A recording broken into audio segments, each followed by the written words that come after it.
क्या वाकई मूसा सलाम अलैह ने गाय ज़िबा करने का हुक्म दिया था या बात कुछ और है? जानेंगे हम इस वीडियो में। सलाम अलैकुम नाज़रीन, जिस आयत को आज हम समझेंगे वो है सूरह अल-बकरा आयत नंबर 67। मैं उम्मीद करता हूँ कि आप इसे गौर से सुनेंगे और अपनी जिंदगी को कुरान के मुताबिक गुजारने की कोशिश करेंगे, क्योंकि कुरान अल्लाह ताला की तरफ से नाजिल करदा तमाम इंसानों के लिए एक मुकम्मल ज़ाब्ता हयात है और इस ज़ाब्ता हयात को समझने के लिए इंसानों की लिखी किताबों की जरूरत नहीं है। नाज़रीन, कुरान में सुन्नत का लफ्ज आता है और इन्होंने कुरान के अलावा एक और सुन्नत बना ली। कुरान में हदीस का जिक्र आता है, इन्होंने कुरान का वो लफ्ज उठाया और एक और हदीस बना ली। नाज़रीन, हिस्ट्री में हमें सीरत का लफ्ज बहुत ज्यादा मिलता है और इसका हर दौर में बहुत ज्यादा इस्तेमाल पाया जाता है। इसमें इंसानी हालात जिंदगी बयान होते हैं, मसलन सीरत नबी, नबी के हालात जिंदगी, इसी तरह सीरत सहाबा है। नाज़रीन, सीरत निगार भी ना तो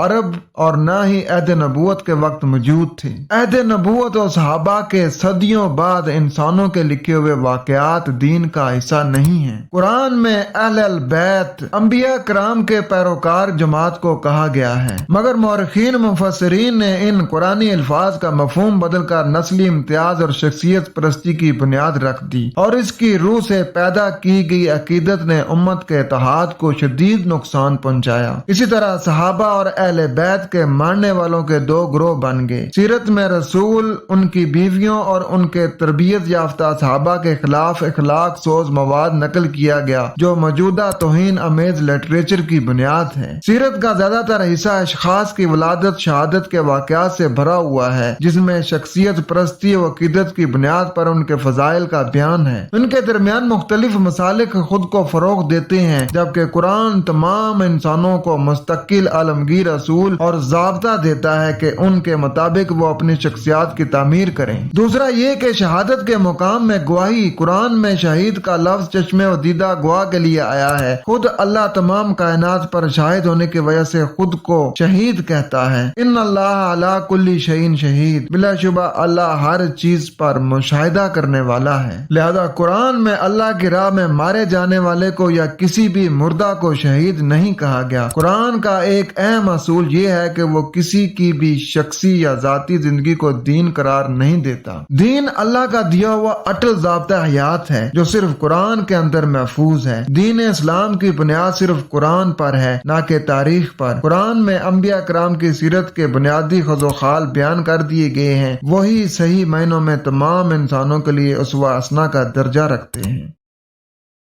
बढ़ते हैं अपने सबक की तरफ। पढ़ते हैं सूरह अल-बकरा आयत 67। पहले इसका मरवजा तर्जमा पढ़ते हैं। जब मूसा ने अपनी कौम से कहा, अल्लाह तुम्हें एक गाय ज़िबा करने का हुक्म देता है, वो बोले, क्या तुम हमसे हंसी मजाक करते हो? मूसा ने कहा, मैं इससे अल्लाह की पनाह मांगता हूँ कि मजाक करके जाहिलों में से हो जाऊं। नाज़रीन, इससे मुझे एक वाकया याद आया कि कुर्बानी के दिनों में एक जगह पर बहस हो रही थी और एक आलमे दीन जो थे वो ये फरमा रहे थे लोगों को कि कुरान में मूसा अलैहिस्सलाम ने गाय का हुक्म दिया था कि गाय को ज़िबा करो और वो गाय ऐसे ऐसे रंग की होनी चाहिए, तो लिहाजा गाय की कुर्बानी करना अफजल है। आइए देखते हैं कि यहाँ बात क्या हो रही है। वइज़ क़ाला मूसा, और जब मूसा ने कहा। नाज़रीन, जो शख्स रोनियत के खिलाफ नताइज से बेपरवाह होकर बातिल के सामने डट जाता है, उसको अल्लाह ताला ने मूसा के नाम से पुकारा है। मूसा यानी नताइज से बेपरवाह होकर बातिल के सामने डट कर खड़ा हो जाने वाला। तो जिस बंदे में भी ऐसी खुसूसियात पाई जाएंगी वो मूसा ही है, उसे मूसा ही कहा जाएगा। तो जब कहा मूसा ने लिकौम ही, अपनी कौम के लिए, इन अल्लाह, बेशक अल्लाह, या मुरुकुम, वो तुम्हें मामला दे रहा है, अन तज़बहू बकरतन, गहराई से वजाहत को, और ज़बा कहते हैं काट डालना, अलग कर देना। तो मूसा ने अपनी कौम को ये कहा कि बेशक अल्लाह मुझे ये हुक्म देता है कि गहराई से जो तुम्हें वजाहत मिल गई है, तो अब आप अपने हर उस अमल को काट डालो जो गैर कुरानी अमल है, जो आपको बाप दादा की तरफ से मिला है, मजहबी पेशवा की तरफ से मिला है, जो आप बिला सोचे समझे उस अमल को कर रहे हैं, उसको काट डालो। किससे?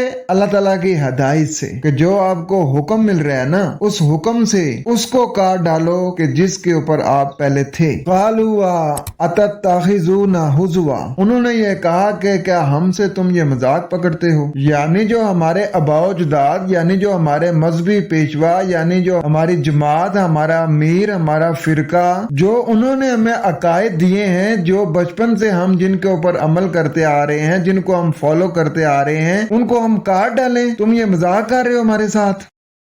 آگے فرمایا جا رہا ہے قال اعوذ باللہ، کہا میں اللہ کی پناہ چاہتا ہوں، ان اکون من الجاہلین، یہ کہ میں جاہلوں میں سے ہو جاؤں۔ یہ جاہل اس کو نہیں کہا جاتا ہے کہ جو کوئی انگوٹھا چھاپ ہو یا کوئی پڑھا لکھا نہیں ہے تو اس کو جاہل کہہ رہے ہیں، نہیں، پڑھا لکھا انسان بھی جاہل ہوتا ہے۔ یعنی جہاں شعور نہیں ہوگا نا وہاں جہالت ہوگی، چاہے دنیاوی تعلیم اس کے پاس کتنی زیادہ کیوں نہ ہو۔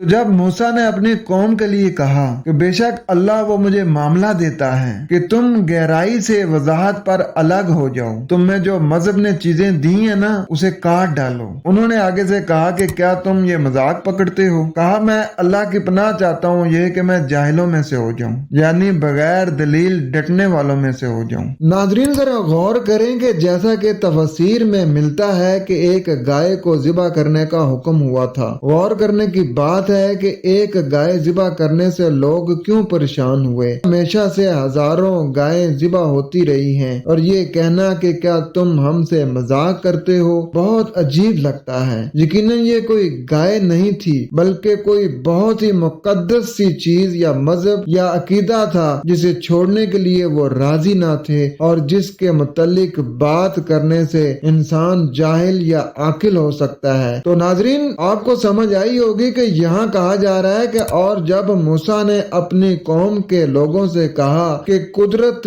تم سے تقاضا کرتی ہے کہ مذہبی عقائد کو ترک کر دو، تو وہ بولے کیا تم ہم سے مذاق کرتے ہو؟ تو موسیٰ نے کہا کہ میں احکام الہی کے تحت آتا ہوں تاکہ میں جاہلوں میں سے نہ ہو جاؤں۔ امید کرتا ہوں کہ آپ کا کنسیپٹ ضرور کلیئر ہوا ہوگا۔ خوش رہیں، قرآن کے ساتھ رہیں۔ والسلام۔